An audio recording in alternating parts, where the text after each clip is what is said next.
दोस्तों नमस्ते, मैं Prakash Yadav AWS technology centre से आपका दिल से स्वागत करता हूँ।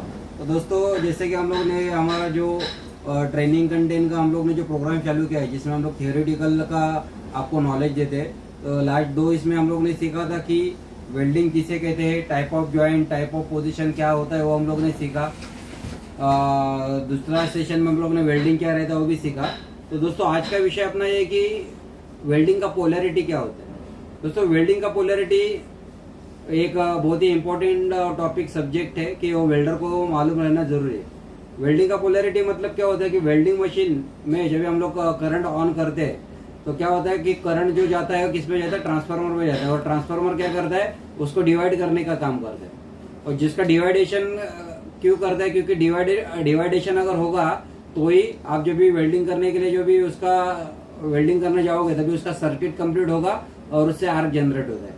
तो जैसे ये पोलैरिटी का आपको जैसा पता है कि वो क्या करता है, पॉजिटिव पोल में 70% का करंट छोड़ता है और 30% क्या करता है, नेगेटिव पोल पे छोड़ता है। मतलब वेल्डिंग मशीन का ट्रांसफार्मर क्या करता है, इलेक्ट्रिकल पोटेंशियल डिफरेंस तैयार करने का काम कर रहा है। पॉजिटिव पोल पे 70% और नेगेटिव पोल पे कितना, 30%। अब ये पोलैरिटी का ये महत्व क्या है, अगर समझो आपको जब भी वेल्डिंग करना है तभी आपको वेल्डिंग कंज्यूमेबल फ्यूज करना है और बेस मटेरियल पे कितना एनर्जी देना है, वो हिसाब से हम लोग को क्या करता है, करना पड़ता है कि पोलैरिटी को हम लोग को डिफाइन करना पड़ता है। जैसे कि अभी आप जब भी SMA का वेल्डिंग करते हैं तभी हम लोग क्या करते हैं, होल्डर को क्या करता है 70% में लगाते हैं और आपकी अर्थिंग को हम लोग क्या करते हैं 30% पे लगाते हैं। अभी SMA को हम लोग को पॉजिटिव पोलैरिटी क्यों लगता है, होल्डर हम लोग पॉजिटिव में क्यों लगाते हैं, क्योंकि हम लोग SMA वेल्डिंग में जब भी हम लोग इलेक्ट्रोड को वेल्डिंग करते हैं तो आपका क्या होता है, इलेक्ट्रोड भी मेल्ट होता है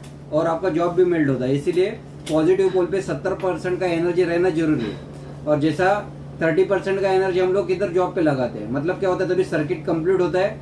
70% का आपका यहाँ पे होल्डर लगा है वहाँ पे एनर्जी रहने की वजह से आपका इलेक्ट्रोड भी मेल्ट होता है और आपका जॉब भी मेल्ट होता है।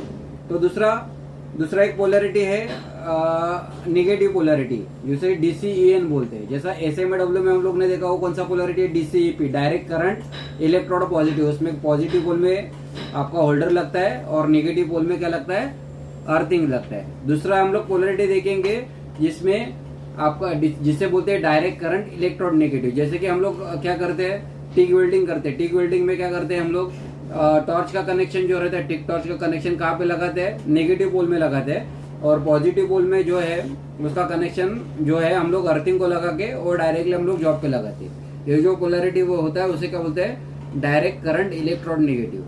तो दोस्तों ये अभी सवाल आपको कहाँ पे भी आप जाओगे तो आपको इंटरव्यू में वगैरह भी पूछ सकते हैं कि टिक वेल्डिंग में हम लोग DCEN पोलैरिटी क्यों यूज करते हैं। DCEN पोलैरिटी यूज करने का मेन पर्पज ये है कि आपको हम लोग टिक टॉर्च को नेगेटिव में क्यों लगाते हैं, क्योंकि टिक टॉर्च का हम लोग जब भी लगाते हैं तो अपना मेन पर्पस क्या रहता है कि टंगस्टन को खाली हम लोग को क्या करना है, हीट करना रहता है। उसमें हम लोग को क्या है, इलेक्ट्रोड जो कंज्यूमेबल रहता है, कंज्यूमेबल को फ्यूज नहीं करना रहता है। टंगस्टन को हीट करके उसका टेम्परेचर बढ़ाना रहता है और टेम्परेचर उसका मेल्ट जब भी बढ़ता है तभी आपका जॉब फ्यूज होता है और उसमें हम लोग एडिशनल फिलर वायर देके हम लोग वेल्डिंग करते हैं। तो खाली हम अपना पर्पस क्या है, उसमें टंगस्टन को हीट करना है, इसीलिए हम लोग क्या करते हैं, उसको नेगेटिव पोलैरिटी यूज करते हैं। अगर समझो हम लोग पॉजिटिव पोलैरिटी पे अगर समझो टिक का टॉर्च लगाएंगे तो क्या होगा, टंगस्टन क्या होगा, पूरा जल जाएगा और अपना टंगस्टन को हिट करके फ्लेम बन के जॉब को मेल्ट करने का जो पर्पज है अपना सॉल्व होगा नहीं। इसीलिए हम लोग टिक वेल्डिंग में कौन सा पोलैरिटी यूज करते हैं,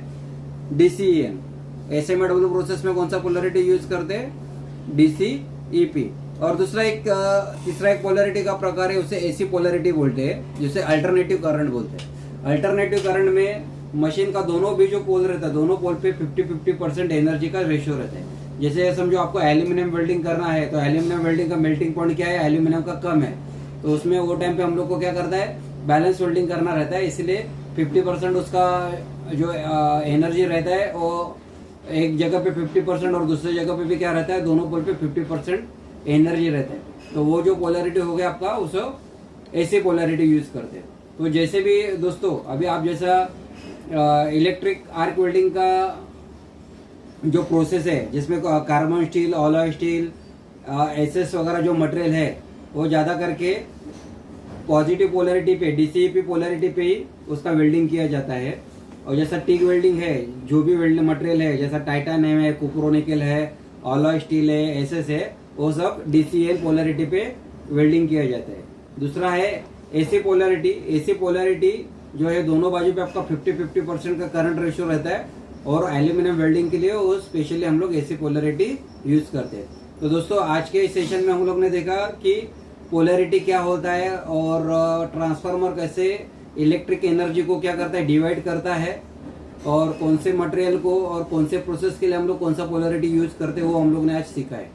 तो दोस्तों कल का एक नया टॉपिक हम लेके आएंगे, लेकिन आज पोलैरिटी का सेशन हम लोग ने आपके लिए स्पेशली कंटेंट दिया आपको। तो मैं प्रकाश भी ज़्यादा वैसे ही आपको नए नए वीडियोस लेके आएंगे, आपका नॉलेज बढ़ाते रहेंगे। बहुत बहुत धन्यवाद, थैंक यू।